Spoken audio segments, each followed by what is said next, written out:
Buenos días, profesor. Buenos días, compañeros. Nosotros somos del grupo número 1. Estamos integrados por Michelle Catota, Carlos Flores, Hugo Hacho, Stalin Lugo, Demesis Montenegro y Andrea Suntaxi. El día de hoy lo que les vamos a explicar son las culturas urbanas en América Latina y los Andes, lo oculto y lo popular, lo local y lo global, lo híbrido y lo mestizo. Bueno, como sabemos, a finales de los años 90 la vida latinoamericana se fue modificando, aunque en la actualidad los países latinoamericanos pueden ver los mismos programas de televisión y telenovelas que los visualizan en otros continentes. Los pares de estilos se encuentran en todas partes y la identidad colectiva se han internacionalizado. En la actualidad pueden escoger los mismos bits culturales que se evidencian en otras partes del mundo para distinguirse de los demás. Los estilos de vida que se empezaron a presentar a mitad del siglo XX únicamente afectaban a las clases urbanizadas, más no a las clases rurales, pero por la rapidez en que se difundió parece haber afectado en mayor o menor medida casi toda la población, con el anhelo de imitar a las élites. La modernización cultural en América Latina se fue adaptando a lo moderno, desapareciendo sus raíces por los procesos de globalización, hibridación y posmoderno. En esa misma época, aún los países latinoamericanos, en especial los latinos, no están desarrollados en su totalidad, sino que permanecían aislados del mundo, al igual que no disponían de una dinámica mercantil con las que puedan vincular sus regiones entre sí. Todo su mecanismo de socialización se basaba a lo local y a una relación a partir de la comunidad, del barrio, la familia y los oficios. Aunque en algunos países ya se habían producido reformas liberales, la cotidianidad era influida por el tipo de religiosidad que era caracterizada como barroca. Conjuntamente con la colonización apareció el barroco, el cual vino con una forma con fuerte dominio a lo local. El sistema escolar de ese entonces no era tan generalizado, ya que existían alfabetismo y semianalfabetismo.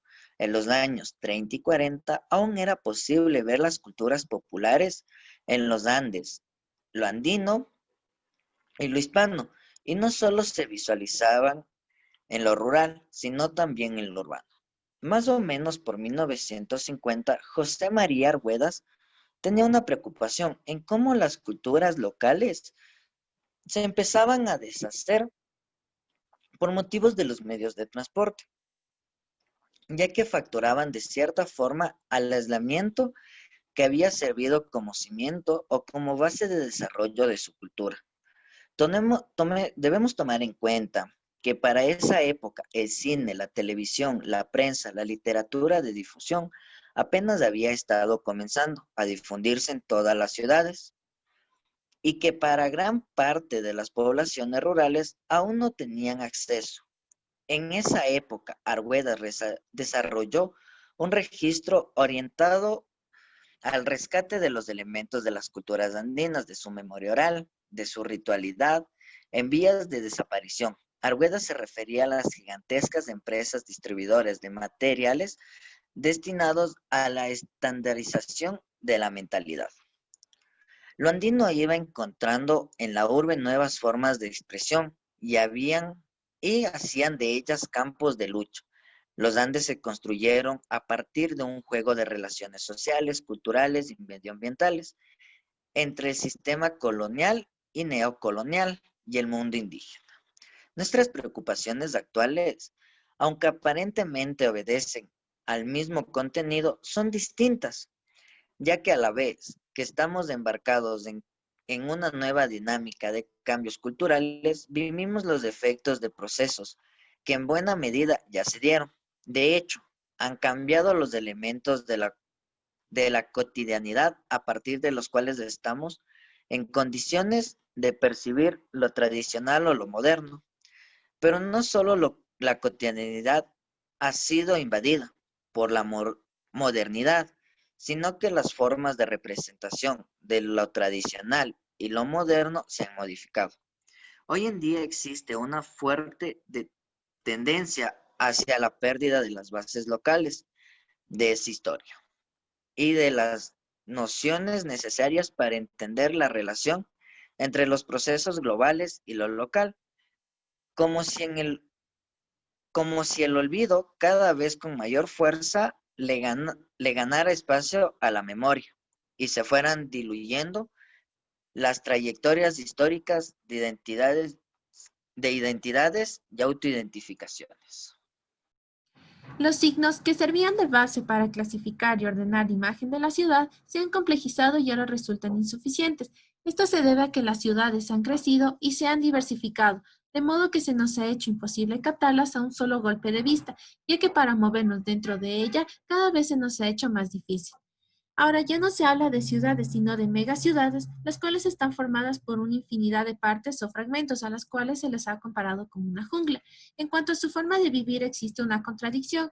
Por un lado está la tendencia al aislamiento, mientras que por otro hay individuos quienes se ven en la necesidad de recorrer y desplazarse por la ciudad, ya sea por razones de trabajo o de ocio, en donde juegan diversos roles. La identidad es todo aquel juego de elementos culturales en movimiento, resultado de la diversidad de roles que juegan estos individuos, mas no como antes se la definía por su lugar de origen o por el barrio en el que se habitaba. En las ciudades andinas continúan desarrollándose estos sistemas clasificatorios ligados a criterios racistas, en donde existe un permanente irrespeto al otro y en una dificultad de comunicación entre los diversos sectores sociales y las personas. Dentro de esta temática se abordará los términos como globalización, medios de comunicación, posmodernismo o con la llamada hibridación de la cultura. Uno de los efectos de los más media o medios de comunicación y de la difusión masiva de los bienes producidos por la industria cultural ha sido la pérdida de la evidencia de lo nuestro. Según Brunner, Barrios y Catalán, los referentes que permitían catalogar las prácticas culturales tradicionales como el barrio, la familia, etc., han perdido peso. Las bases de la cultura cotidiana pierden sus referentes tradicionales de clase y estrato y se vuelven mucho más de estamentos. ¿A qué me refiero con estamentos? A que estas culturas se han clasificado por categorías, como por ejemplo cultura juvenil, cultura de mujeres y así sucesivamente. El enfoque de la hibridación. Lo contingente y lo específico han jugado un papel cada vez más central en los análisis en las últimas décadas, dando lugar a una mayor atención a categorías de análisis mixtas, compuestas y diferenciadas. Perdieron peso los esquemas clasistas con el descubrimiento de procesos complejos relacionados con la reproducción de la vida social o con lo difícil que resulta seguir concibiendo el mundo de los pobres de la ciudad como un universo homogéneo. Fueron muestras de movilidad social o de cambios en las jerarquías de género que contribuían a una diferenciación dentro de los sectores populares. En los últimos estudios se evidenció la presencia indígena en la ciudad, la cual mostraba que estas culturas nunca fueron culturas plenamente terminadas, sino culturas con amplia capacidad de crear y generar cambios. En los últimos tiempos se han producido cambios radicales en la estructuración de la vida social y cultural, creando así dos grandes olas de diversificación y complejización de las relaciones sociales urbanas. En primer lugar, se encuentra la cultura popular. Esta se diversificó la temática haciendo mayor hincapié en una radical variedad popular, en lo plural de las culturas populares y en la difusión entre la cultura popular y la cultura de élite. Las investigaciones de las últimas décadas mostraron que la idea de la cultura popular frente a la cultura dominante resultaba ser una ilusión. La cultura popular estaba constituida también por elementos y componentes que no tenían raíces populares. América Latina ha vivido un proceso creciente de urbanización que de un modo u otro ha contribuido a estos cambios en cuanto a la forma de percibir los fenómenos culturales. La segunda ola o segunda fase de hibridación es la globalización. Ahora, no solo las culturas populares influyen al momento de co-construir lo popular urbano, sino que también se ven involucrados los mensajes culturales de todo el mundo. Ok, la antropología y la sociología más recientes se han limitado por el momento a constatar dichos fenómenos. Existe sin lugar a duda una vinculación entre la dinámica de la urbanización, el desarrollo de nuevas tecnologías de la comunicación, la globalización y la desterritorialización de buena parte de los procesos económicos, sociales y culturales, y la constitución de nuevas perspectivas de reflexión dentro de las ciencias sociales. Estos eventos y procesos actuales, políticos, económicos, sociales y culturales, como también teóricos, nos obligan de hecho a repensar lo que ha de entenderse por cultura urbana, cultura popular, cultura de élite, cultura chola y cultura indígena, así como las estrategias tradicionales de concebir sus desarrollos, relaciones, autopercepciones y estrategias de prestigio. La cultura urbana es aquella cultura que está formada de aquellos movimientos, actitudes y expresiones de determinados grupos que han nacido de la mano con los nuevos tiempos, las ciudades modernas y, claro está, las nuevas generaciones. Por lo general, esta forma de cultura se puede observar en cualquier ámbito de la vida o de la sociedad, tanto la música como la cultura, la manera en cómo se piensa o el estilo de vestir, entre otras. La cultura popular se denomina el conjunto de manifestaciones artísticas, folclóricas, que emana directamente del sistema de creencias, valores y tradiciones de un pueblo. La cultura chola es, es un conjunto de comportamientos, costumbres, valores, simbolismos y significados tradicionales, modos de trabajo, creencias aprendidas y relación social que caracteriza la vida de los pueblos cholos de la costa ecuatoriana. La cultura de élite se denomina el conjunto de manifestaciones artísticas e intelectuales que caracterizan los gustos e intereses del grupo privilegiado de una sociedad. También refleja la identidad, valores, ideologías y formas de vida de los grupos dominantes. Algunas expresiones de cultura de élite son la ópera, la música clásica, la literatura, etc. La cultura indígena es el reconocimiento de comunidades indígenas en relación a sus costumbres, ocupación geográfica, la identidad, respetándose la conservación de sus propias identidades sociales, económicas, culturales y políticas. El posmodernismo se estableció en América Latina, en que en América Latina fue posmoderno no solamente en términos de la heterogeneidad o de encuentro entre lo indígena, lo negro, lo hispano, lo criollo, en donde nunca se estableció la sincronía de los tiempos, sino también en el sentido de que la discriminación racial y étnica y la hiperinflación monetaria vieja y notoria condición en América Latina se convirtieron en fenómenos psicosociales que trajeron y traen como consecuencia el estrés, la inseguridad, el escepticismo e incluso el cinismo y la violencia cotidiana.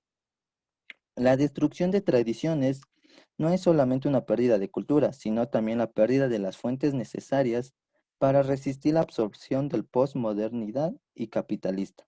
Se erosionan las identidades y entidades colectivas que confirmaban la oposición entre nosotros aquí abajo y la burguesía y los políticos. Se roba del pueblo su cultura como parte del proceso orientado y disciplinarlo. En el contexto de la globalización, esto significaría convertirlos en consumidores, no importe cuál sea su muy personal estilo de vida. Ahora voy a hablar sobre las cuestiones del marco teórico de la globalización. Según Yale en 1996 y Robert en 1995, en el marco de la realidad contemporánea, ha tomado más fuerza a la ciudadanía como noción central, organizadora de un pensamiento sobre la realidad y sobre la ciudad. En otras palabras, se está redefiniendo la problemática de América Latina. La discusión acerca de la ciudadanía combina tres nociones: las nociones universales y culturalmente vacías, como espacio público, opinión pública o soberanía del individuo, con criterios generados al interior de la dinámica propia de los países latinoamericanos, como respeto a las diferencias, plurinacionalidad y pluriculturalidad. Las nociones clásicas son definiciones antiguas, pero pueden ser redefinidas y adquirir un significado concreto. Con la actual redefinición de la gobernabilidad adquiere un significado concreto. Las otras nociones son mucho más recientes y están vinculadas con la puesta en cuestión de las fronteras étnicas, las relaciones de género y las diversas formas de la injusticia del poder. Una simple integración de estas nociones para lograr un acabado concepto de ciudadanía no parece ser una estrategia posible si se quiere entender los procesos actuales.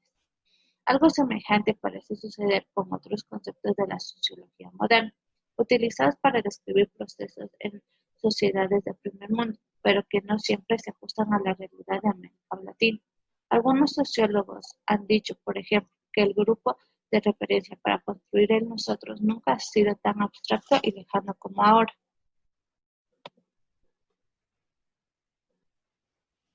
La reproducción de sensibilidades sociales incorporadas y de hábitos es alterada porque la vida social está coordinada y de modo creciente por relaciones indirectas. La transmisión de una tradición y una cultura sigue siendo importante y viva en el mundo moderno, pero la organización social de relaciones indirectas debilita su efectividad en la reproducción de patrones de sociabilidad preexistentes. Si bien este tipo de enfoque puede describir situaciones reales existentes en América Latina, también hay fuertes indicios que muestran lo contrario, como en determinados casos las relaciones de afinidad y parentesco siguen siendo constitutivas de identidades y estrategias entre distintos sectores sociales urbanos. Si nos colocamos en una posición intermedia entre estos dos tipos de análisis, podríamos disputar que si bien las modalidades para establecer lazos sociales y construir identidades colectivas modernas no reemplazan las antiguas estrategias, las colocamos en nuevos planos. La inserción de los migrantes en la dinámica moderna. De igual modo, podríamos observar otro tipo de estrategias de relación con la ciudad basada en sistemas de representación premodernos, como la compasión y la caridad. La aplicación de términos de la sociología moderna que se debate entre acabar de una vez con toda pretensión de modernización o inaugurar nuevas posibilidades de modernidad a la realidad latinoamericana no parece ser del todo fructífera. La incorporación de valores ciudadanos, tal como se los concibe en la actualidad, supone no solamente procesos de modernización económica o esfuerzos educativos, sino todo un proceso de apropiación de valores como responsabilidad ciudadana, confianza social, igualitarismo, individualidad y una cierta democracia en la interacción social. Cuando están presentes prácticos e interactivos que van contra estos valores, como dependencia personal, lealtad hacia un grupo, familia o clan, y falta de confianza en el poder del individuo de cambiar o influir en su entorno por su cuenta, difícilmente entra en vigor la ciudadanía. Al mismo tiempo, todo hace pensar en que la posibilidad de construcción de ciudadanía en los Andes pasa paradójicamente por un reconocimiento como grupo paralelo al reconocimiento como individuo. En el Ecuador, como en otros países andinos, podemos encontrar ejemplos que nos permiten ilustrar el fenómeno del cual estamos hablando. Si un ecuatoriano ha tenido que ir a la policía para denunciar un robo o ir a la municipalidad para obtener un permiso o a la compañía de teléfonos con el fin de quejarse por una cuenta que no era correcta y después dice, me trataron como cualquiera. Con esta frase expresa que no fue tratado como alguien especial y que entonces le fue mal. El individuo, o sea, el ciudadano en Ecuador, desvestido o desechado de sus relaciones, posición social, prestigio, ceremoniales, trajes, amigos o amigos de amigos en ministerios y otras dependencias del Estado, no vale mucho, es un cualquiera. Llegar a la dependencia municipal, estatal o privada sin tener amigos de allí, por el camino de la universalidad e impersonalidad como un ciudadano más, es llegar por el peor camino. La vida le enseñó a la gente, y sobre todo a la gente pobre, que es justamente por desvíos y excepciones, por tratos personales y no por reglas universales, no por las leyes para todos, no por turnos y procedimientos fijos que se arreglan las cosas. Es justamente por inversión del universalismo, o sea, por ser persona y no anónimo, que funciona la burocracia para uno o para su barrio o su grupo. Y esto aun cuando la doctrina le enseña e insiste en enseñarle que debería ser por reglas iguales para todos, que se distribuyen los trabajos, se obtienen plazas, se realizan trámites, aun cuando debería ser así, que se atiende a la gente sin tomar en cuenta su poder o falta de poder, su capacidad de imponerse o hacerse valer. La migración en los Andes ha dejado de percibirse como una corriente que se pierde en el río de la cultura popular urbana. Tampoco puede seguir concibiendo como un fenómeno para una ciudad dual. Los migrantes, si bien conservan muchos parámetros propios de su lugar de origen, también constituyen la modernidad urbana. Todos y cada uno de los grupos de migrantes tienen un cúmulo de experiencias y saberes incorporados que vienen del lugar de origen, que les informa sobre cómo pueden y deben actuar en las circunstancias urbanas. Como destaca Santiago Ortiz, son valores y pautas que vienen con los migrantes y sus hijos, que co-constituyen la modernidad urbana andina. En este proceso, las fronteras entre lo moderno y lo tradicional se disipan, pero no para convertirse en indistinguibles partículas culturales en la vida urbana, sino para entrar en un juego siempre único. Por ello, no se trata tanto de antiguas matrices de parte de los inmigrantes que se reproducen en el contexto urbano de modo paralelo y dual, sino de prácticas que posiblemente tienen su origen en un mundo rural, pero no se producen y transforman en respuestas urbanas, que se potencian y desarrollan en un mundo frente a la necesidad de sobrevivir en condiciones adversas. Bien, ahora vamos a hablar acerca de la hibridación como superlativo del mestizaje. Antes de esto, tenemos que tener en cuenta qué es mestizaje. Bueno, se trata de un orden social relativamente estable, cuyo eje es la sociedad señorial, con sus distintas estructuras jerárquicas, pero que permite el funcionamiento de distintas entidades.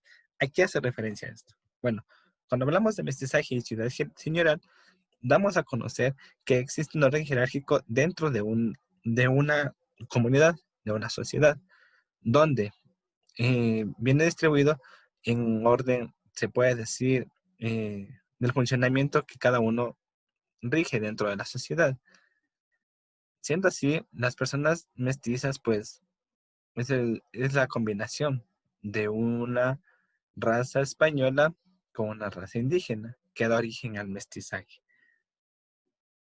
Si bien es cierto, se ha trabajado mucho a lo largo de los años para poder establecer y dar a conocer de qué manera se puede abarcar este tema, el mestizaje es algo muy amplio que se debe de abarcar desde los puntos claves, desde los inicios, como es esto de la conquista y cómo se distribuyó, cómo se fecundó toda esta nueva civilización. Pero es a partir de las primeras décadas del siglo XX que el Estado y los poderes locales emprenden acciones de mejoramiento para que en base a esto haya una igualdad, tanto en la educación, en la civilización, en las costumbres y todo lo que se deriva en mestizaje. Pues bien, en el Ecuador, en el 2008, en la Constitución, se recalcó que este país es plurinacional y multiétnico. ¿Qué quiere decir esto? Que se acepta a todos tal cual son. No hay discriminación para los mestizos, negros, cholos, mulatos, criollos, blancos, no. En este país se acepta, se recibe y se respeta a cada una de las personas, sea cual fuere la raza en la que ellos posean. Pero ¿qué pasa si las élites se suman a la ideal del progreso? Sería algo bueno, porque si todos apoyan, si nadie estuviera en contra de que exista un favoritismo o tal vez una discriminación, todos estaríamos mucho más felices y sería una sociedad mucho más llevadera, pero no, ya que continúan imbuidas las prácticas aristocráticas. ¿A qué nos hacemos referencia con esto? A los poderes, a las personas con poder, a los políticos con poder que desean controlar y monopolizar todo aquello que tienen a la mano. Y lo que no lo tienen, pues deben de tenerlo como de lugar. Dentro de eso son eh,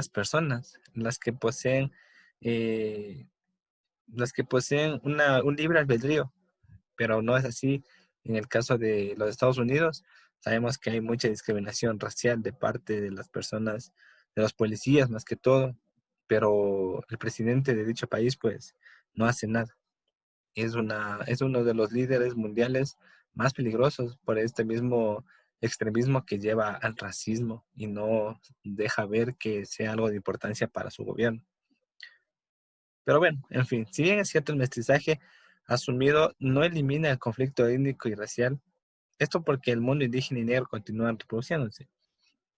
Creo que los indígenas, más que todo, es una raza que viene mezclada, pero las razas negras son una raza pura, tal vez en su totalidad. lo que lleva a que las dos razas pues se complementen y trabajen en conjunto para que puedan ellos también alcanzar un nivel social mucho más alto del que se establece gracias a las personas, a las ideologías que recibimos día a día en la sociedad. Pero ¿qué pasa si el mestizo, o más precisamente el cholo, el mulato, no deja de ocupar una posición de prioridad frente al blanco? Es lo que se viene viendo en los últimos años, la superioridad de los gobiernos, de los discriminación y también de todas las cosas que abarca, que da lugar a que se pueda eh, reclamar de una manera justa y digna el trato y también la humanidad para todas las personas que están atravesando este momento. Y esto nos lleva al mestizaje como hibridación. Es contemporáneamente, cuando hablamos de mestizaje, habría que diferenciar entre el mestizaje como ideología del Estado. Como ya dijimos, en Ecuador hay un punto clave en esto de priorizar y de sensibilizar a todas las personas. También es un sentido amplio, todos somos culturalmente mestizos y lo somos aún más en el contexto de un mundo globalizado. Y es que cada uno viene de diferente línea genética, se puede decir. Nadie es puro de sangre, no existe la sangre pura. Todos somos una combinación de blancos con negros, de negros con indígenas, de indígenas con mestizos, de cholos con blancos, en fin. Todos somos una hibridación, un cambio genético que ha atravesado la humanidad. Es más, no es lo mismo autocalificarse públicamente como mestizo, como lo hacen algunos miembros de élites para lo único que buscan es rebajar o tal vez hacer sentir mal a las personas. Si una persona de élite se cree superior por el estatus que conlleva, como decía Bourdieu, que en su campo de batalla él es quien tiene las reglas del poder del juego, ya que el hábitos que cada uno posee dentro de esta sociedad está reflejado dentro de el trabajo o en lo que fuera que esta persona se desenvuelva. Entonces, no es lo mismo decir o autocalificarse porque uno sabe lo que es, a que otra persona venga a humillarnos diciendo lo que somos. Pero en fin, todo esto se resume al problema semejante del mestizaje como la utilización de un término ambiguo en las culturas híbridas. No habría que tener una distinción de mestizo, o sea, una calificación, se está poniendo un papel a esto, pero no, porque cuando hablamos de mestizaje e hibridación, hablamos de una sola sociedad, de un solo conjunto de personas que trabajan por el bien común para que esta sociedad cada día pues sea menos dividida y más compartida. El mestizaje desde nuestro punto de vista. El mestizaje no se diluye, no se disuelve en productos híbridos, ni en esta época de globalización y postmodernismo. Es decir, el mestizaje va a existir durante muchas épocas y nunca va a desaparecer. El mestizaje en sí incluye una dimensión política, una dimensión que va más allá de un supuesto mercado cultural abierto. Es decir, que este mercado cultural se puede definir como la diversidad de culturas que existen en un mismo punto. El concepto de hibridación, aunque puede resultar útil en el nivel descriptivo, deja a un lado la tematización de fenómenos como el nepotismo, el caciquismo, el juego entre el rostro y máscara. Si bien podríamos hablar sobre un proceso de la cultura como forma característica de una nación, una región o una localidad, pierde en gran medida su autoevidencia. Todo hace pensar que la existencia paralela de rasgos culturales característicos de cada configuración social es de forma de representación universal u oficial.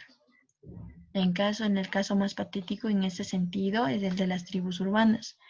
Los elementos de la modernidad y de la cultura globalizada pueden ser una máscara de procesos más profundos, armados a larga y mediana duración. Estamos hablando de procesos no resueltos que tienen que ver con el racismo o el mestizaje, el machismo o la indignidad. El racismo viene a ser la discriminación de razas. el mestizaje, el cruce de razas distintas.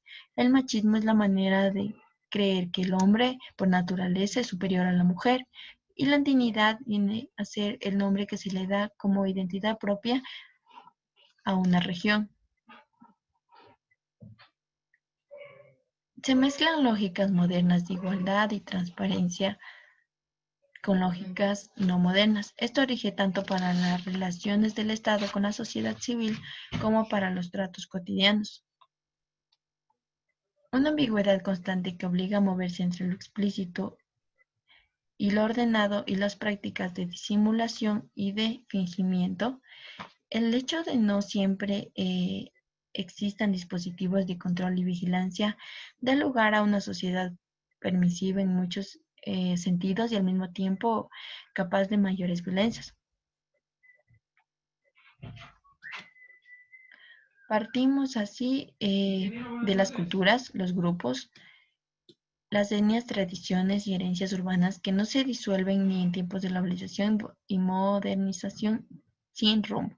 Partimos de la idea que América Latina continúa siendo un espacio muy rico de expresión de la diversidad, pero esta se manifiesta hoy más que nunca bajo la forma de identidades dinámicas, cambiantes y sujetas a las más diversas influencias.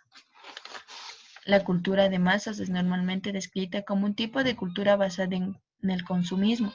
Actualmente es como construir Actualmente, la cultura del consumismo y del dinero y el tipo de entropía que eso genera puede ser como el racismo, que se ha convertido actualmente en fenómenos universales, como también la búsqueda de alternativas de esos procesos.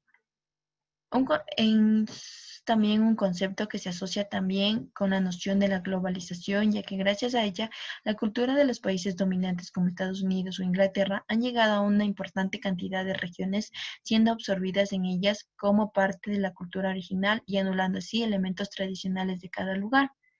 Gracias a la presencia de las culturas de los inmigrantes y de la propia interconexión con otros mundos, se ve obligado a ampliar y enriquecer sus propias nociones de cultura. Como dice Edward Said, todas las culturas son híbridas, ninguna es pura, ninguna se identifica por completo con un pueblo puro, ninguna posee un tejido homogéneo. Es así como cualquier política cultural europea que merezca el nombre debe en primer lugar educar y formar a la ciudadanía sin pretender inculcarle actitudes acríticas del patriotismo y admiración ciega, ni tampoco un sentimiento alienante, lejanía hacia la cultura. Eso como conclusión podríamos decir que la cultura latinoamericana es eminentemente una cultura mestiza. Su conformación partiendo de un sustrato de culturas originarias diversas reconoce aportes españoles y enriquecidos a los que se le suma la pronta aparición de culturas de los pueblos africanos traídos en el ámbito de la esclavitud. Este rico mestizaje decantó en una identidad multiforme, de variadas facetas y manifestaciones que mantiene valores como la hospitalidad y la apertura hacia lo diverso, con los cambios de los últimos tiempos provocados por el acelerado crecimiento urbano, que no es más que un choque cultural a nivel mundial. Gracias.